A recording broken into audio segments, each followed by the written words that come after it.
Well, good morning, everybody. Welcome to 3 Essential Questions.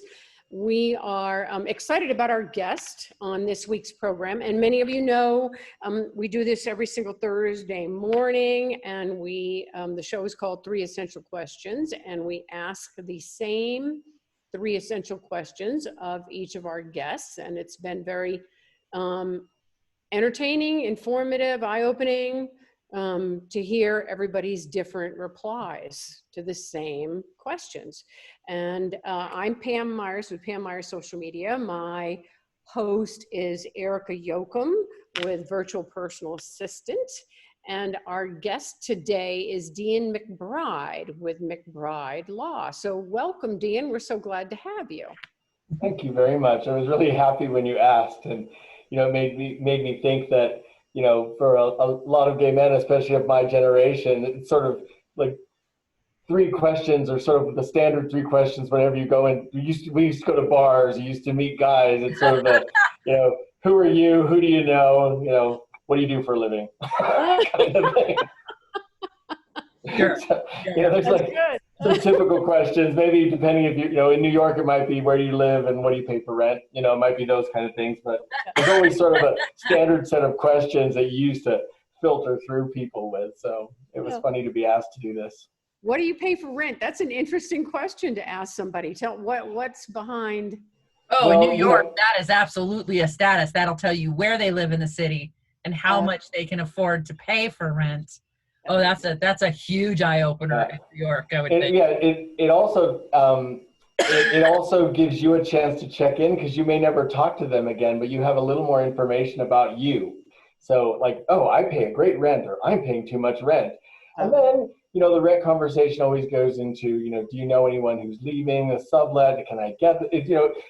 I remember being in Europe for several weeks, maybe a couple of months, and it'd been very quiet and then sort of isolated. And then on the airplane home, I sat next to a guy, and right away he's pulling out the business cards because we're both going to Manhattan. He's pulling out the business cards and where do you live and what's your rent and who do you know and what. I thought, wow, I had not missed that for a second.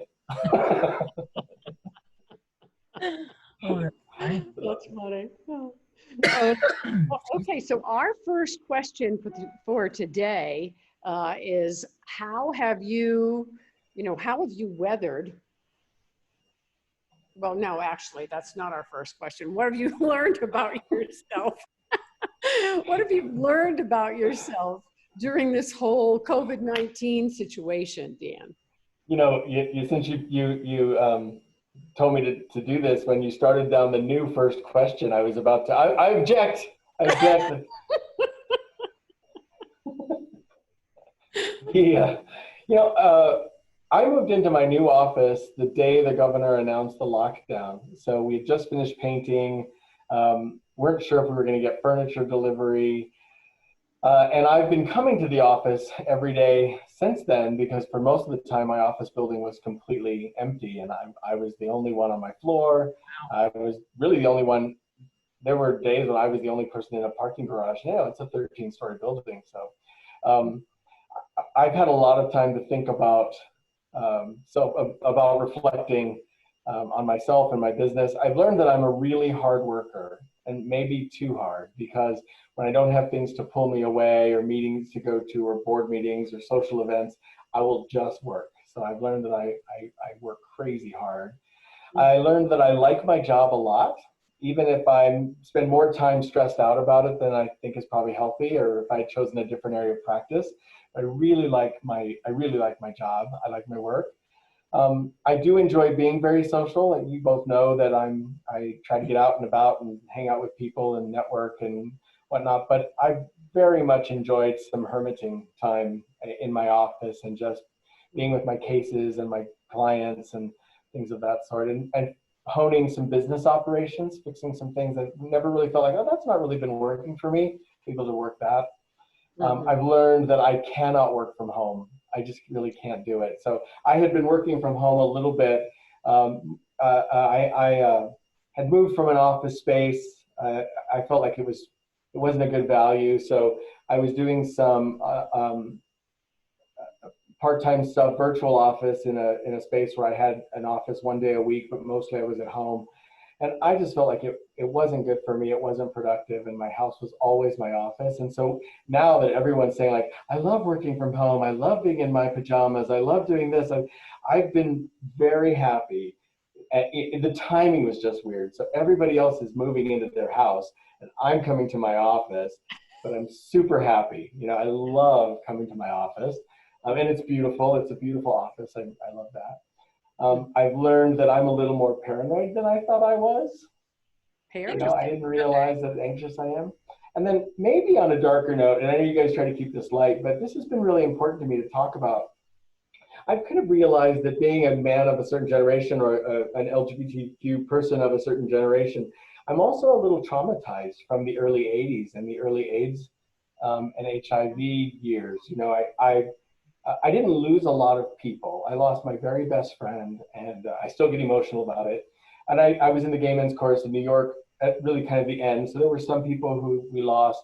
I didn't lose tons of people, but you know, I was 18, 20, 22 years old, sort of that prime of a young man's life, and living in terror, you know, and living in fear of meeting people, of experiencing romance or dating, and being afraid that my friends might get it and we might lose people. We didn't have treatments. This was, you know, of course, you know, before AZT, much less the things we have now. So I've been thinking a lot about this time because I've been listening to some of the people talk to you, and I hear some of the same words. You know, we need to all stay safe. We have to stay in this together. Wow. It's a scary time. We need to hold together, and people talking about, I'm afraid to be with other people. I'm afraid to touch people. I remember going to the dentist and my dentist being covered head to toe in paper and plastic and everything because I very difficult family conversations, not being able to be with family members because they were confused about the world. And so now I hear people talking about, well, we had to drive by grandma's house and wave through the window. And all of those things have been interesting. And I'm wondering if other people in that generation are similarly traumatized right now and maybe looking for ways to talk about it. If so, I hope they find people because it's been an interesting way to view the current situation. Yeah, I would imagine. Yeah, it's got to be a form of PTSD, right? That it just triggers all of those memories. Right. Wow, I hadn't even thought about that. That's a brilliant observation, though, and to see that in yourself and realize that maybe that's where some of your fear, your paranoia is coming from, is being so young, going through that. And now, I mean, luckily you have a lot more age and experience now, and you better understand the world, and you're probably in hopefully a better place where you can talk to other people, and you know, the community is strong here, so there's people you can reach out to and talk to. But wow, that's all. Wow, and it's kind of heavy, you know. And I gave an interview to the LGBT bar. I was like a featured member for the National LGBT Bar, and I'm a member of the LGBT Bar's Family Law Institute, which is a project they also coordinate with the National Lesbian Law Center. And you know, I sort of talked about that, and also sort of an epidemic of lonesomeness happening among older gay people. And those things are really happening, but they're very subsurface. And so, you know, what I miss about the gay community of maybe the 80s or the 90s, sort of the pre-internet, pre-online connections, or whatever it is that we're spinning about, you know, is we did come together more often. And so I hope people are finding ways to come together. And if not, I hope I can be a person that will encourage people to talk. And I hope that the Business Alliance, even though it is rooted in business, you know, I think there's still a great role to play in helping people connect as members of the community. And I think those are some interesting things to think about anyway. Yeah, I see, of course, our board has a lot to do with it, but I see the New Mexico Business Alliance as moving in that direction. While we don't want to be political, we certainly want to embrace and advocate for our LGBTQ community and our allies as well. Right. Yeah. Well, and I don't think you have to be political to be a communitarian. No, I agree. So, No, you're right. yeah. Brilliant. Sorry to go so heavy on you. Oh, I We're love expecting that. The twist. Well, that's why we've been asking these questions, and that's such a diverse group of people that we've talked to, that I appreciate seeing the perspective of people. I've not ever been through that, so I wouldn't know to even look below the surface and see that. So Yeah. having it pointed out to me isn't that what it's all about? Like teaching people and showing them your world so that you can go, oh, wow, yeah, makes perfect sense, right? Well, it surprised me because, you sort of start out with this, what have you noticed about yourself? And there's an undercurrent of this whole thing, but I was just surprised at how much sort of buried, or unprocessed fear Right. and hurt and, was remaining from that time, in spite of all the great things that have happened in my life since. There's this piece of my story that was never resolved, and I didn't really think about it so often. I would remember a friend, or I would have a thought, or I'd read an article, but somebody being struck back in this, or put back in this situation, a lot of things came back up. So anyway, thanks for listening. No, that's brilliant. Thank you for sharing. Yeah. So Yeah. how have you responded to the situation? I mean, you go to work, you're enjoying that, you're connecting with people, you're enjoying that, but what else have you done to maybe take care of yourself, or how have you responded to your clients in all of this? Sure. My best friend recently sort of reminded me that the hardest thing about running my own law firm, running my own business, both of those things, becoming a new lawyer later in life, sort of the hardest thing and the best thing about it is that I'm really in charge right now. I'm sort of in charge of what's happening to me. I say yes or I say no. Of course, I work for my clients and they ultimately drive their case, but I create the environment and the culture in which that happens. And if I'm here, we're open, and if I'm not here, we're not open, right? So that's been really interesting to consider. What kind of a culture am I creating? I wrote an article for the ABA last year where I talked a lot about, even if you're a sole proprietor, you still have a culture, because culture is the manifestation of values. Culture is how you operationalize what you believe in. If we believe in celebrating our clients, then we might operationalize it by remembering them on birthdays, or we might do this, or we might do that kind of thing. So whatever your value is, I think you make an action about that. That's how an organizational culture is built. So I've been really into this head about who am I and what do we do and what do we say yes to, and had great conversations with other colleagues where they've said to me, which is new to hear, they said, you really are a different lawyer than me. You have a different set of cases. They tell me you will stay with your cases for a long time.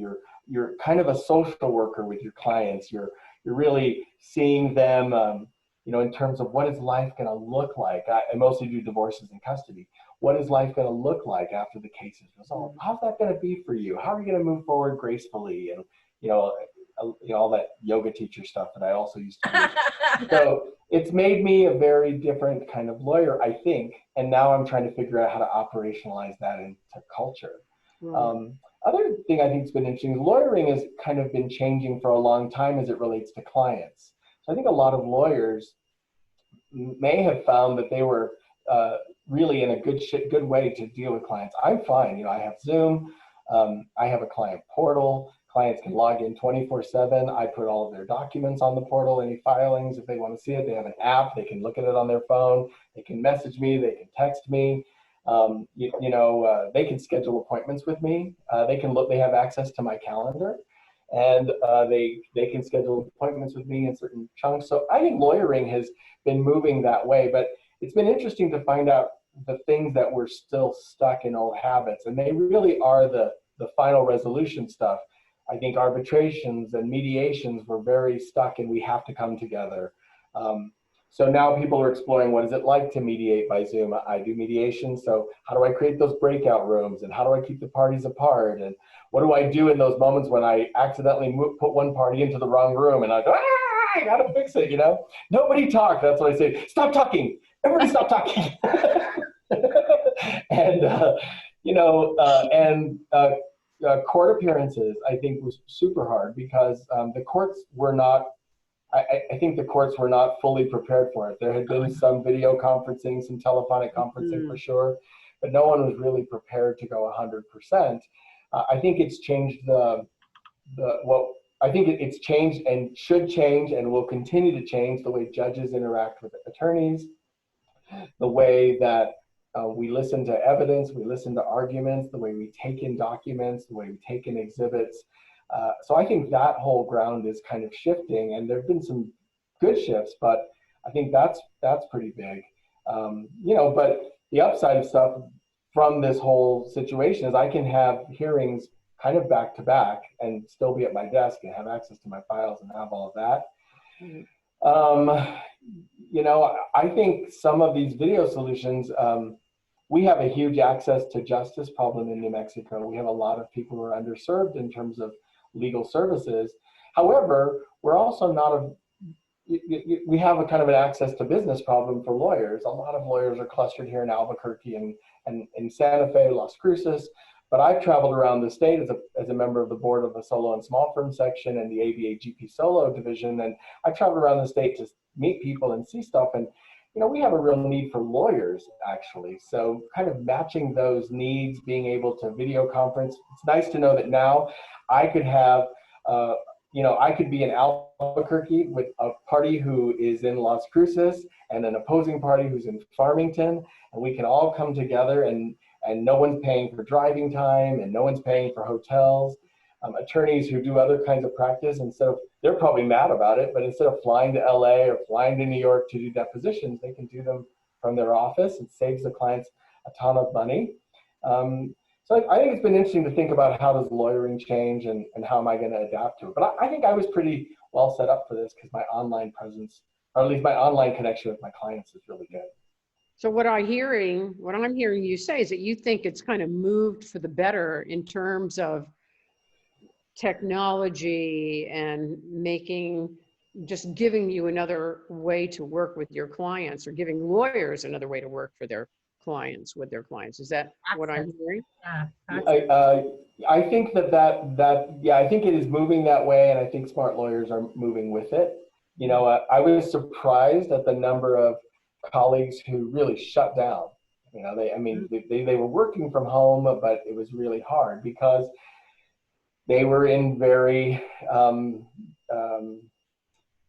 familiar, familiar legal territory of having clients come in and having clients do this and going to the courthouse and doing the thing and doing the stuff.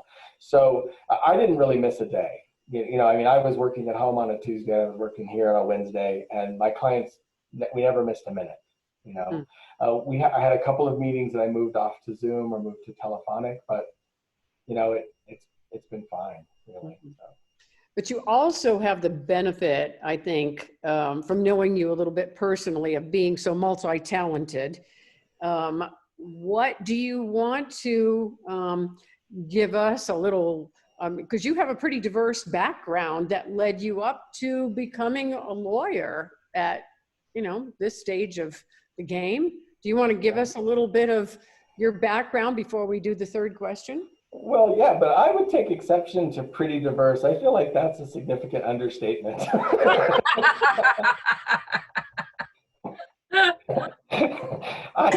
I think, yeah, it's a crazy life. Well, I'll give you, I'll sort of just tell you kind of chronologically, right? So I grew up here in Albuquerque. I went away into the military. I came back from the Air Force, went to work for an insurance company, left to go work for a bank. Came back as a vice president of the insurance company, left to be a nightclub singer in New York. While I was doing nightclub singing in New York, and street singing, Mayor Giuliani shutting us down, kicking us off the street as we're trying to sing, cabarets and then jazz clubs. I was also doing a lot of gay and lesbian community work, especially in the arts. I was actually on the cover of Girlfriends magazine one year as one of America's men we love platonically. It was me and Al Gore and Andy Dick and Oscar de la Hoya or something like that. We were all on the cover. So I did a lot of stuff in the LGBTQ community. I was the executive director of Out Music and created the Out Music Awards. I was the executive director of the 25th anniversary of the rainbow flag. And so I worked with Gilbert Baker to create a 1.25 mile long rainbow flag that stretched across Key West from the Atlantic to the Gulf of Mexico with 3,000 people carrying it. And we celebrated the 25th anniversary of the flag that way. I still have a flag signed by Gilbert in the original 8 colors, which included pink and turquoise. And they represented magic and sex, actually, because all colors have a meaning. I sang, of course, sang in clubs. I traveled overseas. I won some stuff in Australia. I had backup dancers.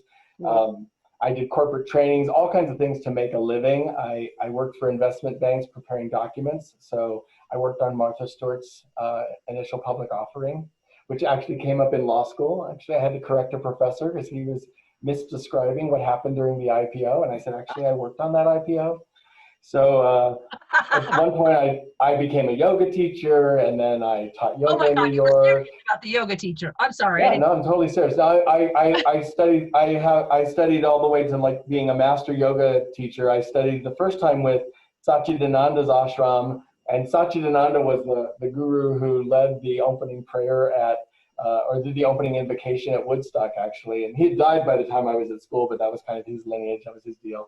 And then I got my master yoga training with a Hare Krishna group in LA. It was just the craziest experience of my life, but it was fantastic.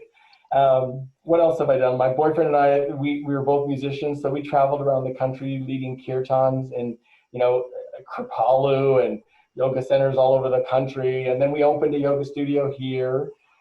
And then and in between there somewhere, I did corporate consulting and organizational behavioral change. And then I went to work for Apple as a trainer.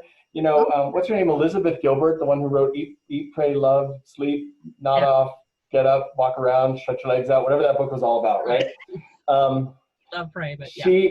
I haven't read it, so I'm sure it's fantastic. But what I really love about her is she gave a TED Talk once about how she had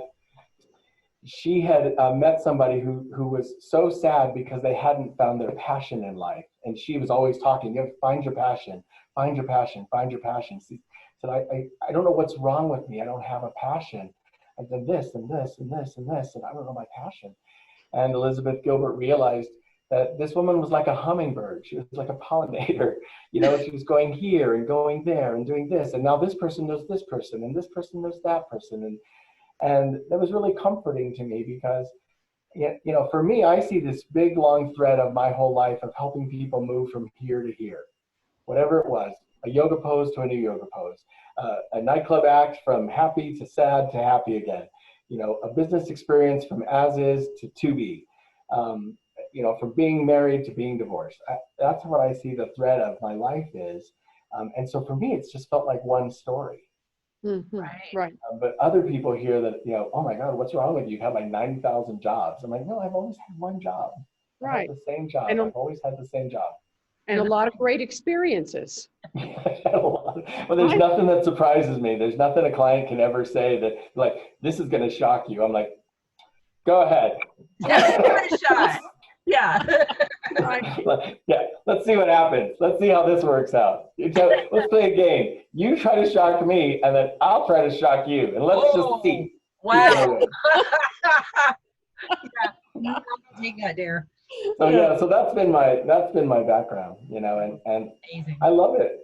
And it's interesting how those things spin back around. Years ago, I was on the board of a group in New York. It was called Outsports, I think it was called, and they had decided to have a cultural person on the board. So they asked me to be the cultural person on their board. And I made a friend with a great guy, great friends. And we just, after 15 years, we connected a couple of days ago. And that same day, he said, I have a friend who's doing a podcast about people who've had second careers. You should talk to her. And now I'm scheduled to be on that podcast. And oh my God. So, the whole thing is just like, it all ties around, it's all one job. Yeah, all one job. Yeah. Yeah. No wonder you said diverse does not really kind of. And I've always kind of been that way. In high school, I did so many activities, and my parents were older, and I went to my mom kind of very, did you never come to any of my activities? You don't come to my things. And she said, oh my God, son, who could keep up with you? You are in so many things. And it's Yeah. just how I am. Yeah. Yeah. Yeah. You know, I think there's too much importance or too much weight put on the idea that you have to grow up and decide what you're going to do for the rest of your life. I mean, who can, that's like so much pressure. Who can do that? And who wants to do that? I mean, you don't need to do that. I've had conversations with my kids about that. Yeah. You know, at some point you can just look back and see what you've done. And, you know, just do that. Yeah. Just do what Right. you're going to do. Right. And then look back and say, oh, wonder how that went. Okay, Right. well, there we go. Yeah, I really like that, but that one wasn't so great. I probably won't do that one again. Yeah. But you know, Well, I often say a mistake is the successful completion of a bad idea. Right. I love that. Exactly. That's great. Exactly. You learn from it, move on. Yeah. That's All right. we've done, and I think about that with the terms of divorces and stuff. It's like, it's Right. probably sounded like a good idea at the time. Right. Now you found out it wasn't a great idea. Mhm. Let's figure out what next looks like. Right. Exactly. Yep. Which brings us to the third question, which how do you see yourself and your company moving forward out of this? Do you see any big change, or is it pretty much the same? I think it's been very stable for me. I mean, I have about the same number of clients as I had before, and clients close and we start new cases. And I was actually looking forward to some slower time, thinking I would do some business development and some marketing and some website construction and stuff. And that really hasn't happened. But I haven't seen a particular COVID bump. No one's calling and saying, oh my God, after 3 months, you know, we've learned we can't stand each other. So that hasn't really happened. I think I definitely see my law firm persevering. I think I have a very particular vision of how to help people find solutions. Mm-hmm. And every day I just feel more confident in that's meaningful. Certainly there's lots of times where I have a complete breakdown in self-confidence. Mm-hmm. But in general, I know that I may not always have the answer, but I always have an approach, you know, and that approach can guide me to a solution. We can work this out. I have a lot of friends. We can figure this out. You know, there's nothing we really can work on almost anything. I hope I will be more circumspect about how I spend my time, and with whom I spend my time. I think that's important. I certainly notice who of my many connections who has checked in and how they've checked in and how we continue to connect and what that's like. So that's good information. I want to make sure I leave all of this with relationships that are both that are necessary or significant or joyful. You know, I think that's what I'd like to see. And it's been great for me, probably for the first time in my life, not to be living with FOMO, you know, fear of missing out, because there was nothing to miss out, right? So realizing like that feels pretty good. So what if maybe I don't have to say yes to everything. Maybe I don't have to feel bad that something is happening and I'm not there, because something's always happening and I can't be everywhere. So, you know, mellow that out. So I don't know. I hope at the end of this, everyone that can has a great life and gets to do great. And in terms of the Alliance, I hope people do great work and form great connections. And you know, I hope that whatever it is we were doing before, we do something better after. Cool. Very Yeah. cool. Oh, yeah, I agree. Yeah, thank you for the plug too. Sure. Yeah. I know what side my bread is buttered on. Yeah. Well, you were definitely key in the choosing of the name too. So that is a conversation, that whole meeting will stick with me forever. It was very wonderful and eye-opening and hilarious. Yeah. Well, and Deian was the one that suggested the word out. Well, Which is- I'm listening to him talk and I'm hearing, I was part of the out this and the out this and the out that. And I'm going, see, that's a great word. Well, you know, when we've had this conversation, and I'm sure, you know, since we're like 30 minutes into this thing, people have long since left. But, you know, one day when the historians dig this video up, you know, we've had this great conversation that the gay community, the LGBTQ community, you know, all of those things that are embraced in these concepts, that we have been for a long time assimilating, and that's been meaningful and significant. And I think during the AIDS crisis, we latched onto a number of allies, and I think that's been important. So I think it's a different community than it used to be. But I also think it's still important to declare that, you know, I'm openly gay, or I'm whatever is your identifier is, to say that's a part of my identity, and if that's meaningful to you, we can talk in that context. You know, I've often joked that when in 2015, when everyone else was celebrating gay divorce, I was going like, everyone was celebrating gay marriage. I was like, gay divorce, yes, gay divorce. So, you know, there's a different approach that we have inside of this community. And I think we also have a different approach. I think our allies have a different approach too, because they are our allies.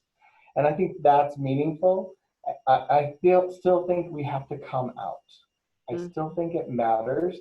And maybe I'm old fashioned, but I still think it matters to be an out business. I think if you're an out consumer, it still matters to spend some of your money, maybe not all of it, but some of it deliberately on out business. I think that's still significant. I don't think we need to return to living in a ghetto or having, you know, just our strict boundaries of 18th Street and, you know, 13th Street and 7th and 8th Avenues, and that's where we live, right? I don't think we have to do that, but I think we still have to be purposeful, you know, and still have to, it still matters that we do that deliberately. Absolutely, it does. Yep. Yep, it does. Well, Deian, thank you so much for being our guest today. It's been an enjoyable conversation. Yes. Thanks. Thank you so much for the invitation. Yeah. And, you know, I don't know what else to say. It's been great. So if people wanted to reach out to you, how would they reach out to you? Thank you for asking. So great way to reach me is online through McBryde Law, and it's a spelling challenge. So McBrydelaw.com. That's a great place to start. You can also find me on Facebook at McBryde Law LLC. And there's lots of ways to connect. Drop a note, say hello. If you want to reach out and make a connection and just say, gosh, I didn't realize someone else was feeling some of the stuff that I'm feeling. And we're in this together. Happy to be a resource or a friend. Awesome. Thank you. Yeah. Thank you so much. We will be sharing this on social media and tag you in the post. Excellent. Well, let me know and I'll share it with friends. Okay, great. Thank you. Have a great day. Thanks, guys. Bye. Bye.